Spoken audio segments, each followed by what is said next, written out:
This video is for reading check 17.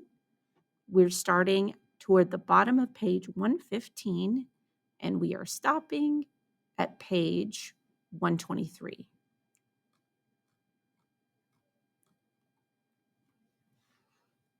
A shotgun blast went off in his leg every time he put it down, and he thought, "You're a fool, a damn fool, an awful fool, an idiot, an awful idiot, a damn idiot, a fool, a damn fool." You know, I'm imagining he's every time he hits his leg, the stump of his leg, well, it's not really a literal stump. Like, it's not cut off, but it's dead weight. So every time he's having to pull it along and it hits the ground, that's when he has the thought, "You're a fool, a damn fool," like in pace. Anyway, look at the mess. And where's the mop? Look at the mess. And what do? Pride, damn it, and temper. And you've junked it all. At the very start, you vomit on everyone and on yourself. But everything at once, but everything one on top of another. Beatty, the women, Mildred, Clarice, everything. No excuse, though, no excuse. A fool, a damn fool. Go give yourself up. No, we'll save what we can. We'll do what there is left to do. If we have to burn, let's take a few more with us. Here. He remembered the books and turned back, just on the off chance. He found a few books where he had left them, near the garden fence. Mildred, God bless her, had missed a few. 4 books still lay hidden where he had put them. Voices were wailing in the night, and flash beams swirled about. Other salamanders were roaring, their engines far away, and police sirens were cutting their way across town with their sirens. Montag took the 4 remaining books and hopped, jolted, hopped his way down the alley, and suddenly fell as if his head had been cut off and only his body lay there. Something inside had jerked him to a halt and flopped him down. He lay where he had fallen and sobbed, his legs folded, his face pressed blindly to the gravel. Beatty wanted to die. In the middle of the crying, Montag knew it for the truth. Beatty had wanted to die. He had just stood there, not really trying to save himself. He just stood there, joking, needling, thought Montag, and the thought was enough to stifle his sobbing and let him pause for air. How strange to want to die so much that you let a man walk around armed, and then instead of shutting up and staying alive, you go on yelling at people and making fun of them until you get them mad, and then at a distance, running feet. Montag sat up. "Let's get out of here. Come on. Get up. Get up. You can't just sit." But he was still crying, and that had to be finished. It was going away now. He hadn't wanted to kill anyone, not even Beatty. His flesh gripped him and shrank as if it had been plunged in acid. He gagged. He saw Beatty, a torch not moving, fluttering out on the grass. He bit at his knuckles. "I'm sorry. I'm sorry. Oh, God, sorry." He tried to piece it all together, to go back to the normal pattern of life a few short days ago, before the sieve and the sand, denims, dentrifists, moth voices, fireflies, the alarms and excursions. Too much for a few short days, too much indeed for a lifetime. Feet ran in the far end of the alley. "Get up," he told himself. "Damn it, get up," he said to the leg, and stood. The pains were spikes driven in the kneecap, and then only darning needles, and then only common, ordinary safety pins. And after he had shagged along 50 more hops and jumps, filling his hand with slivers from the board fence, the prickling was like someone blowing a spray of scalding water on that leg, and the leg was at last his own leg again. He had been afraid that running might break the loose ankle. Now, sucking all the night into his open mouth and blowing it out pale, with all the blackness left heavily inside himself, he set out in a steady jogging pace. He carried the books in his hands. He thought of Faber. Faber was back there in the steaming lump of tar that had no name or identity now.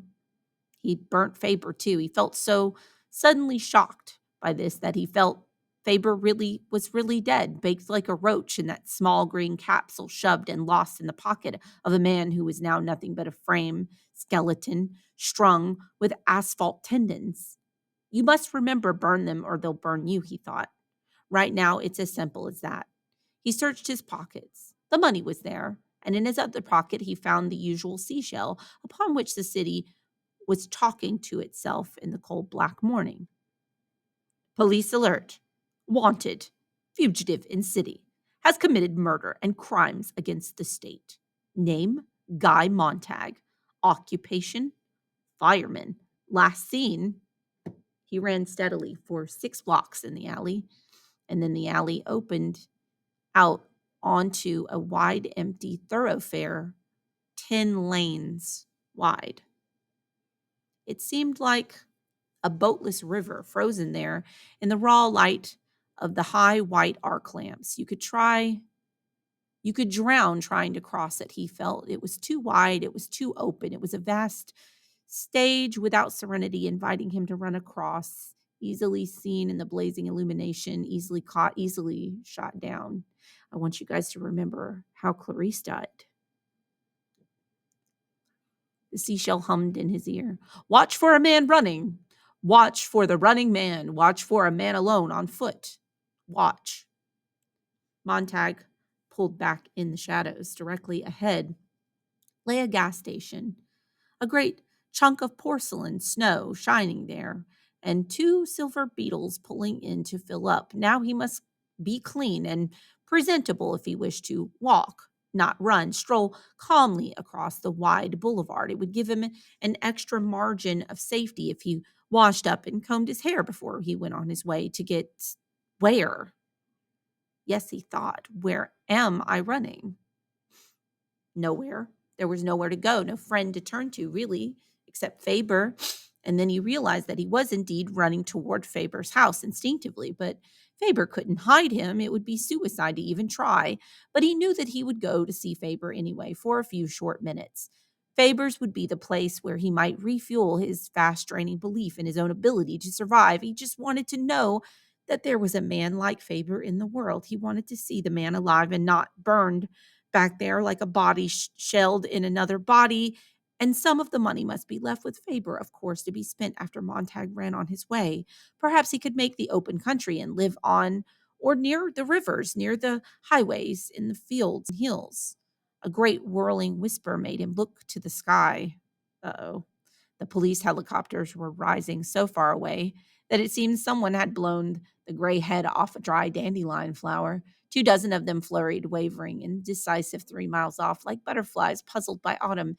And then they were plummeting down to land, one by one, here, there, softly kneading the streets, where, turned back to beetles, they shrieked along the boulevards or as suddenly leapt back into the air, continuing their search. Whoa, helicopters that can turn into beetles that can turn back into helicopters.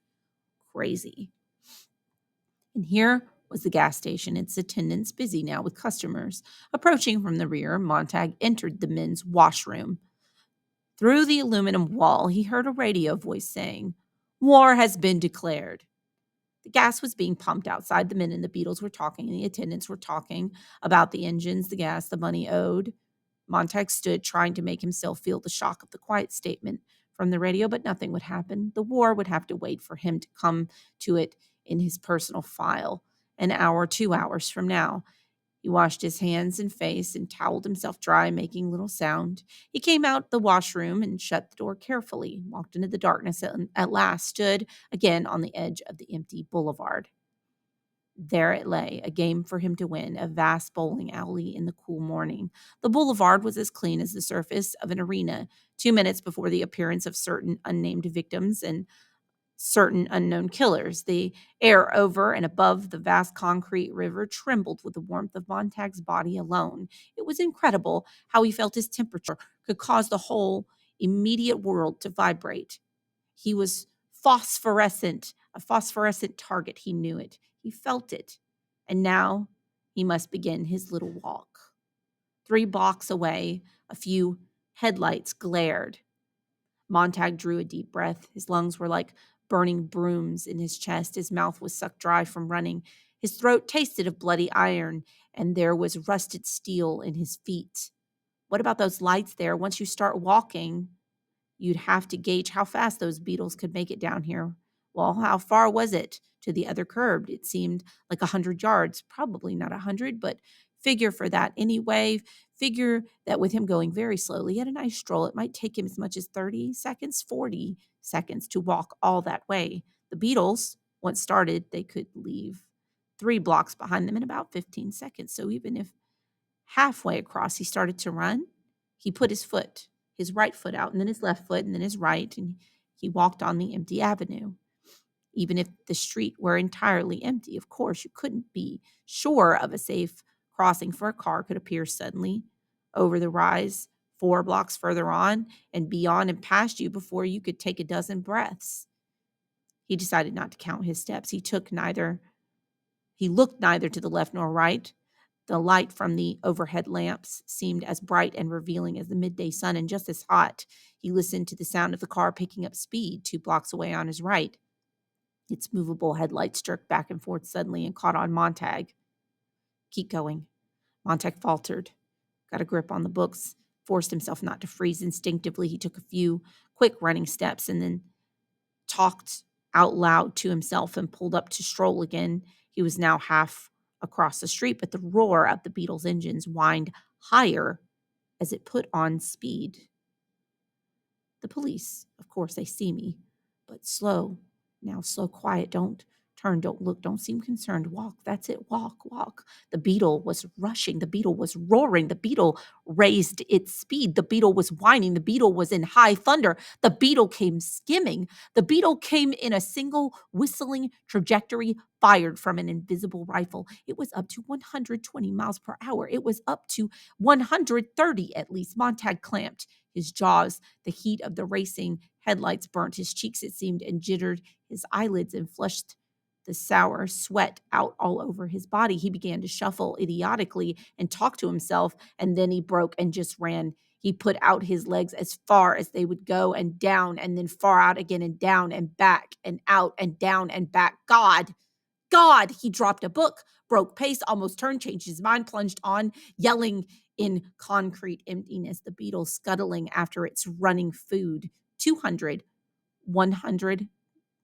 feet away, 90, 80, 70, Montag gasping, flailing his hands, legs up and down and out, up, down, out, closer, closer, hooting, calling. His eyes burnt white now as his head jerked about to confront the flashing glare. Now the Beetle was swallowed in its own light. Now it was nothing but a torch hurtling upon him, all sound, all blare. Now, almost on top of him, he stumbled and fell. I'm done. It's over. But the falling made a difference.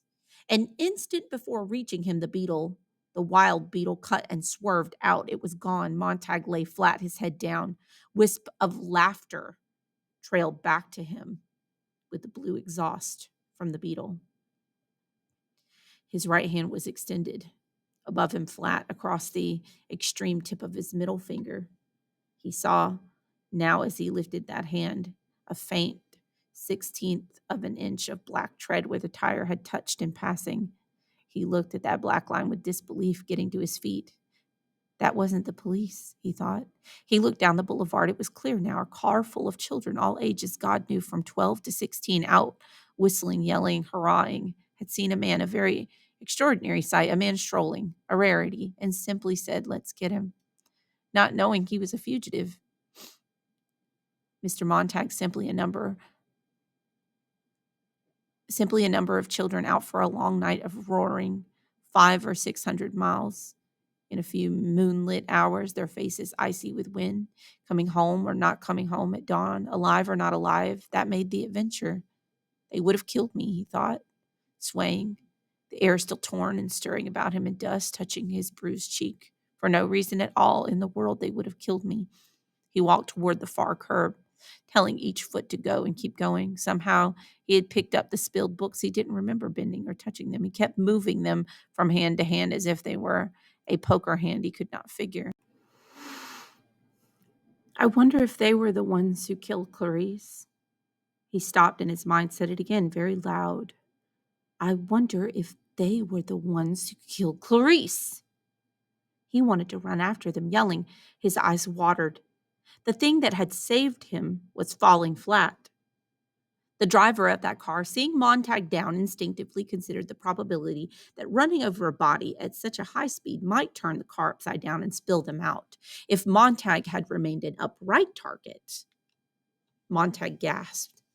Far down the boulevard, 4 blocks away, the Beetle had slowed, spun about on 2 wheels, and was now racing back, slanting over on the wrong side of the street, picking up speed. But Montag was gone, hidden in the safety of the dark alley for which he had set out on a long journey an hour, or was it a minute, ago. He stood shivering in the night, looking back out as the Beetle ran by and skidded back to the center of the avenue, whirling laughter in the air all about it.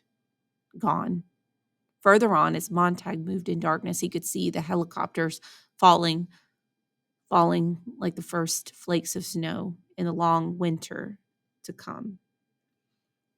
So this simile is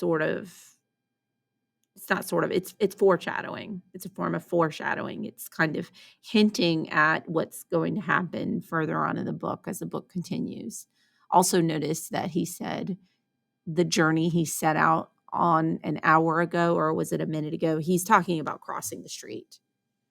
That it's such an ordeal that it could have been 1 minute or an hour.